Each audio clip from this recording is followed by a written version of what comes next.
नमस्कार, Navbharat times online पर आप सभी का बहुत बहुत स्वागत है। आपके साथ मैं हूं विनीत त्रिपाठी। मेरे साथ ऑनलाइन टीम के संपादक आलोक कुमार जी यहां पर मौजूद हैं। आज देश की राजनीति के लिए दो लिहाज से बड़ा दिन है। एक तरफ तो मुंबई में महाजुटान है, महागठबंधन की बैठक है, जहां पर 26 दलों के नेता इकट्ठा हुए हैं। भाजपा के विजय रथ को रोकना इनका एम है। दूसरा आज बड़ा दिन इसलिए है क्योंकि आज संसदीय कार्य राज्य मंत्री प्रहलाद जोशी ने ऐलान किया है, ट्वीट किया उन्होंने कि संसद का विशेष सत्र जो है 18 से 22 दिन यानी कि 5 दिन के लिए बुलाया जाए। कल ट्वीट किया। हाँ, तो अब ये सवाल आलोक जी आपसे ये है कि सबसे पहले कि संसद का विशेष सत्र ये कब कब बुलाया गया है और किन परिस्थितियों में बुलाया जाता है? बिल्कुल, वैसे विशेष सत्र अगर देखें विधानसभाओं में तो या लोकसभा में अभी तक जितने हुए हैं मात्र हुए हैं 4, ये 5वां मौका होगा।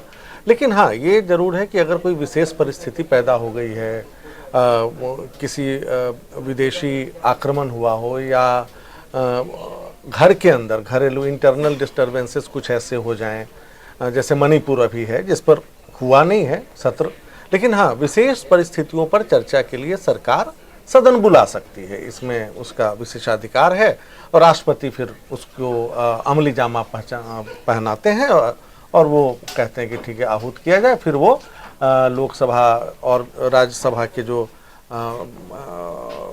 नौकरशाही की प्रक्रिया उससे गुजरते हुए राज्यसभा के चेयरमैन और लोकसभा के अध्यक्ष तक बात पहुंचाई जाती है और सत्र आहूत हो सकता है। लेकिन इंटरेस्टिंग इस बार ये है कि आज़ादी के बाद सिर्फ 4 बार ऐसा हुआ है जब संसद का विशेष सत्र बुलाया जाए। एक 1997 में हुआ, तब हम आज़ादी के 50 साल पूरे हुए थे, उस अवसर पर उस मौके पर विशेष सत्र बुलाया गया। उससे पहले 1992 में भारत छोड़ो आंदोलन की बरसी थी जी। 1942 से वो भी 50 साल हुए थे भारत छोड़ो आंदोलन के। फिर उससे पहले चले तो 1972 में हुआ था जब 25 साल हुए थे आज़ादी के। 47 से 72 अगर हम देखें जी तो 25 साल होते हैं। उससे पहले 1947 में जिस दिन हम आज़ाद हुए थे।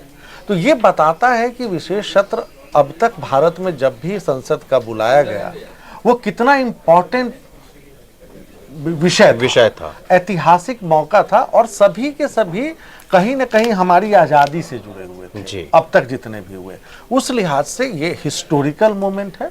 और जिस तरीके से एक ट्वीट करके उन्होंने जानकारी दी, लेकिन ये सरकार चौंकाती रही। आपको ध्यान होगा हम लोग दफ्तर में ही बैठे थे, आप मेरे साथ थे, दफ्तर दूसरा था, लेकिन अचानक जब अमित शाह खड़े होते हैं और 370 और 35A हटाने का ऐलान करते हैं तो किसी को अंदाजा नहीं था कि आज इतिहास बनने हर शख्स बस एक दूसरे से कयासबाजी हो रही थी, क्या कर सकते हैं, हो क्या रहा है।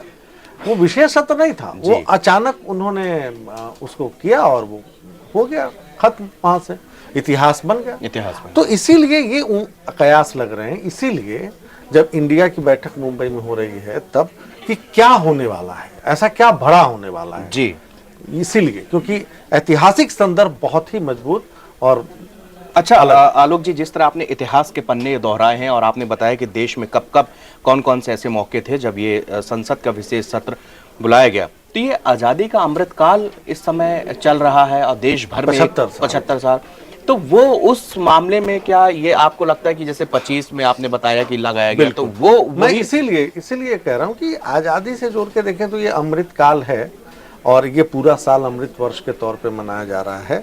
अब जो नरेंद्र मोदी ने नारा दिया है कि 2047 तक हम कर्तव्य पथ पर चलेंगे, अमृत काल नहीं कर्तव्य काल होगा जी। तो हो सकता है कि अमृत काल को एक अच्छे माहौल में, वातावरण में अमृत काल पर चर्चा करके सरकार अपनी उपलब्धियों को गिनाते हुए समापन करे और उसके बाद कर्तव्य पथ की औपचारिक शुरुआत हो कि हमको 2047 तक इस देश को एक विकसित राष्ट्र के तौर पर और दुनिया की तीसरी से बढ़ते हुए दूसरी और पहली अर्थव्यवस्था सबसे बड़ी बन जाए 2047 तक, उस रास्ते पर चला जाए।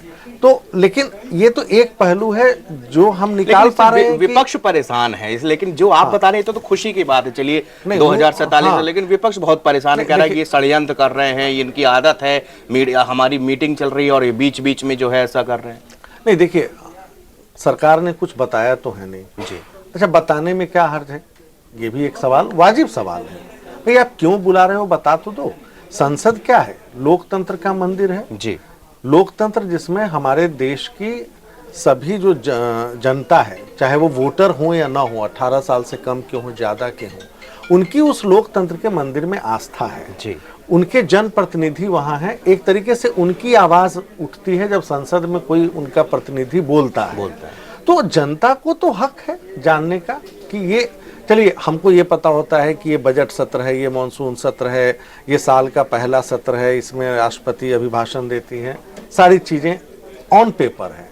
ये आप 18 से 22 के बीच जो बुला रहे हैं, 5 दिन किस चीज पर चर्चा करेंगे, इसके बारे में कोई जानकारी तो प्रहलाद जोशी ने नहीं दी। नहीं। तो ये वाजिब है कि हम और आप तर्कों के जरिए समझने की कोशिश करेंगे कि क्या क्या हो सकता है। तो जो ऐतिहासिक संदर्भ हमने बताए, उससे ये लगता है ये भी आजादी से जुड़ा होगा, जैसा पिछले 4 मौकों पर हुआ है। और ये अमृत काल की विदाई, मैंने विदा करके और हम फिर कर्तव्य पथ पर चलेंगे, ऐसा हो सकता है जी। लेकिन इंडिया की चिंता और है, और वो वाजिब है, क्योंकि वो बैठक वो जो हो रही है वो नरेंद्र मोदी को सत्ता से हटाने के लिए हो रही है।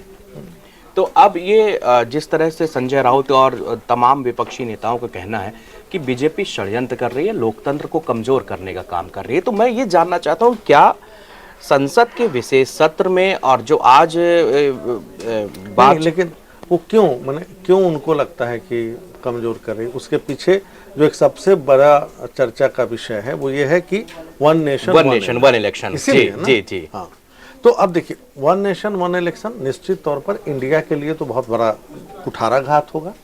अब ये आप अंदाजा लगाइए कि एक मैं बात बता, एक तो देखिए वन नेशन वन इलेक्शन एक साथ तो नहीं हो सकता पूरे देश में, है ना, वो एक लंबी प्रक्रिया होगी, 5 साल 7 साल। जैसे अभी अगर मान लीजिए 5 विधानसभा के चुनाव हैं, अगले साल महाराष्ट्र के हैं, तो चलिए उसको आप खींच के ले आएंगे लोग।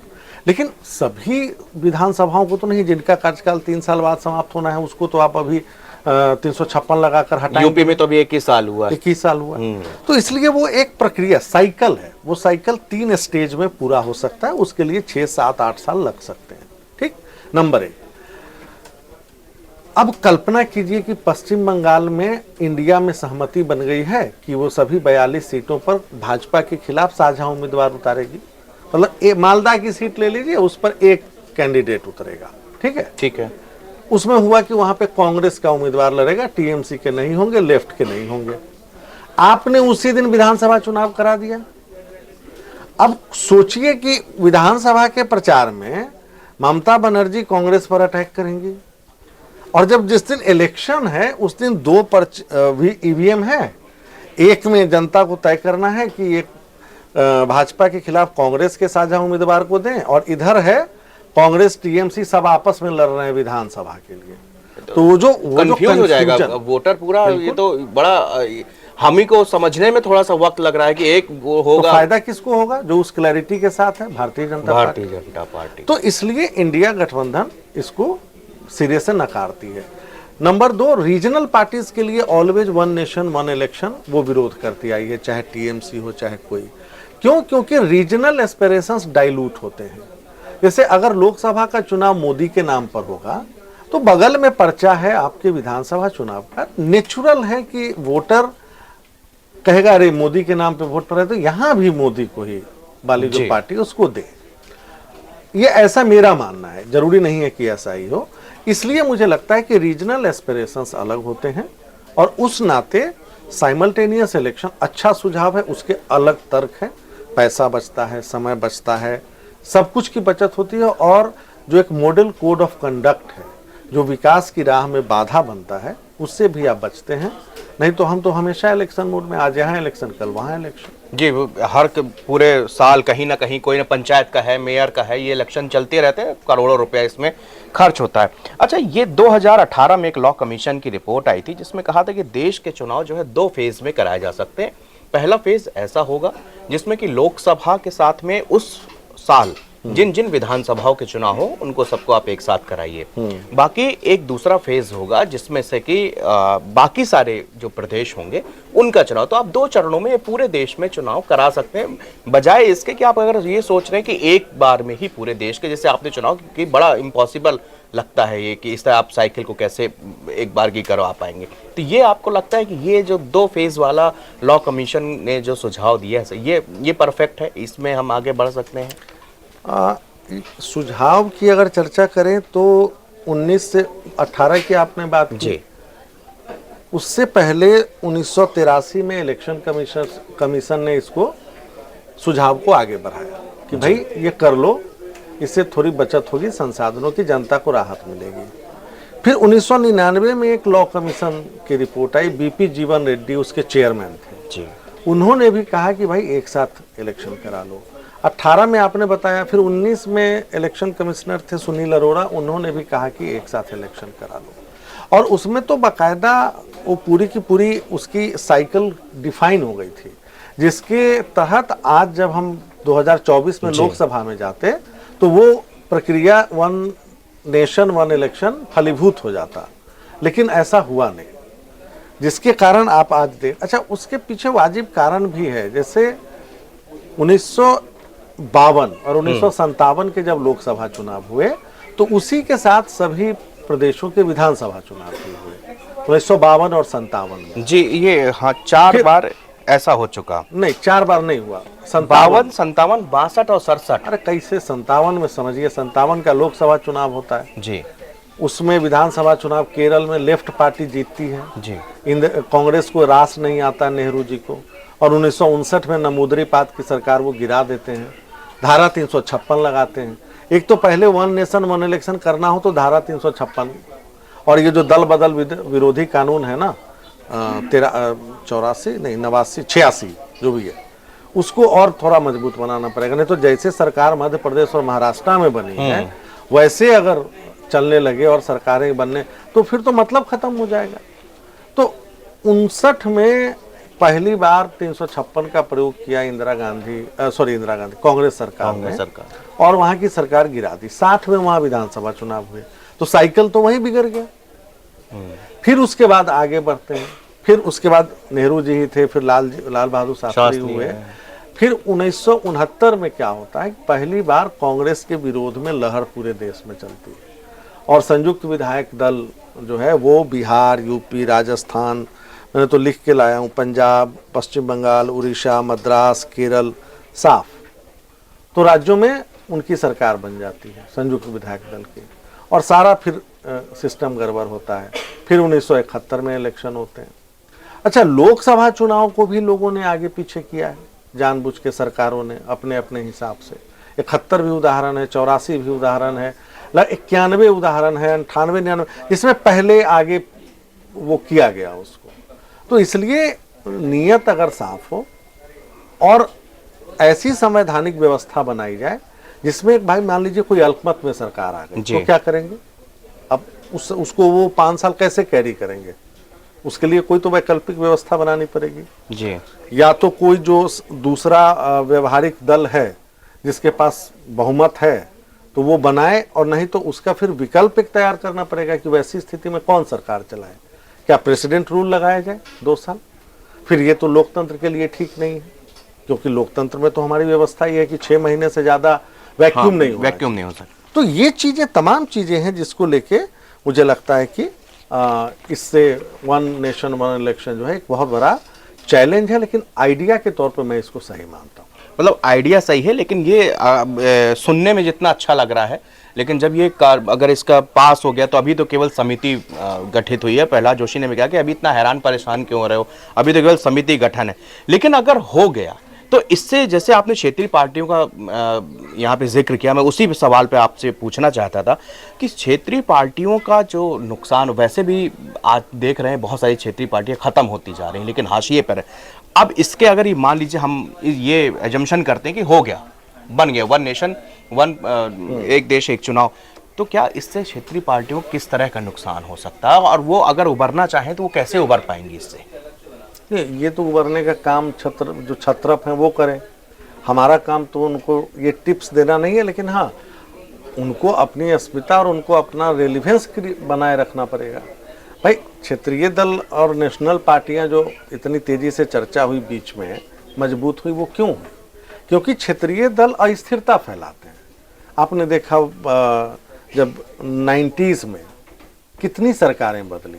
अगर नरसिंह राव के बाद देखें तो देवगौड़ा की सरकार गई, इंद्र कुमार गुजराल की सरकार गई, फिर जब एनडीए की तरफ से अटल जी ने सरकार बनाई, वो एनडीए के छोटे छोटे दल, फिर उसमें मतलब इतनी क्षेत्रीय पार्टियां थी कि एक वोट से अविश्वास प्रस्ताव, फिर एक बार 13 दिन, फिर 13 महीने, तब जनता उकता गई और जनता ने तय किया कि नहीं, आर या पार, किसी एक को देना है इलेक्शन। और आप ये देख रहे हैं पिछले 2010 के बाद कोई भी इलेक्शन हो, चाहे विधानसभा या लोकसभा, तो मैंडेट क्लियर ही होता है।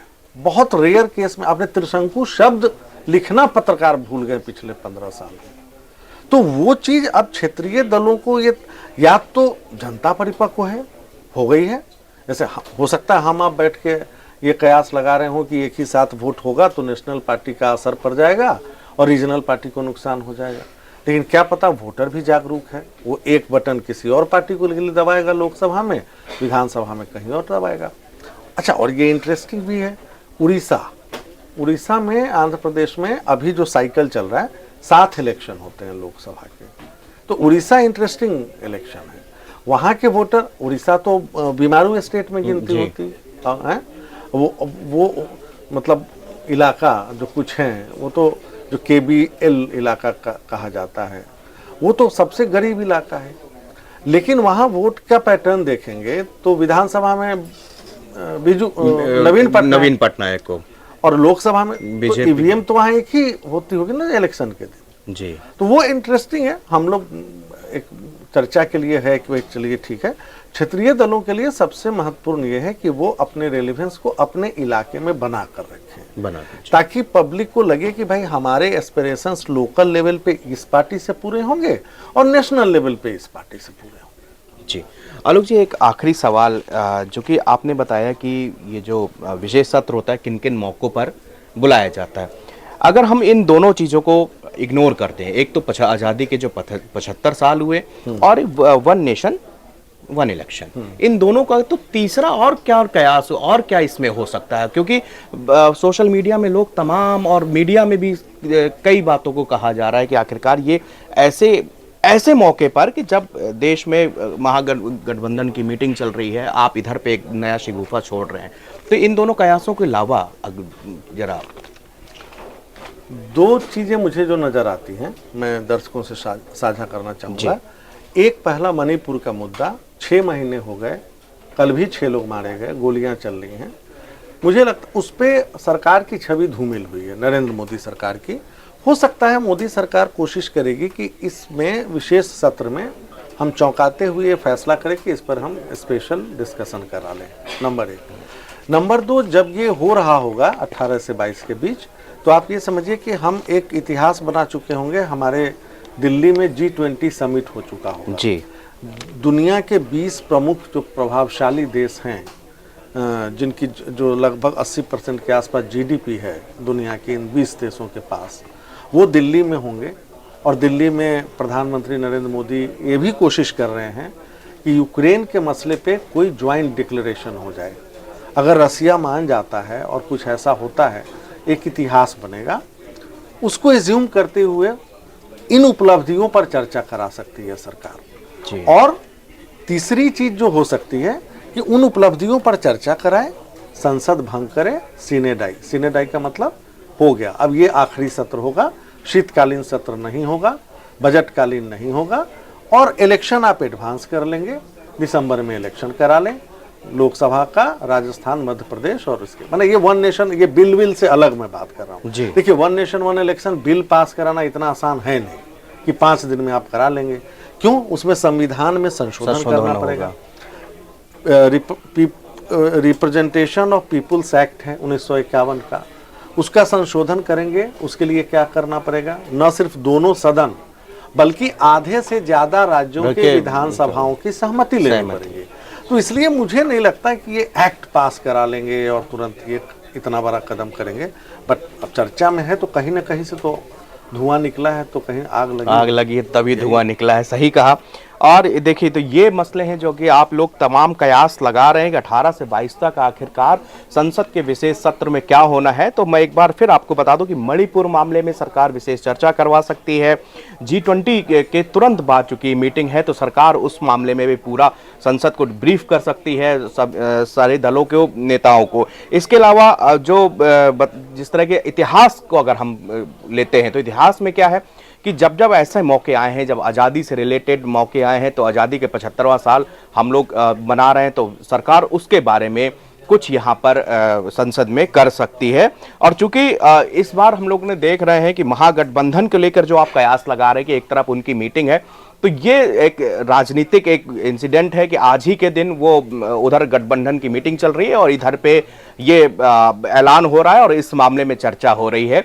तो फिलहाल आज की चर्चा में इतना ही। देश और दुनिया की तमाम खबरें और एनालिसिस जानने के लिए आप नवभारत टाइम्स पे आ सकते हैं। यहाँ पर आपको खबरों के अलावा पूरी चर्चा हम लोग इसी तरह आपको ऑनलाइन प्लेटफॉर्म पर देते रहेंगे।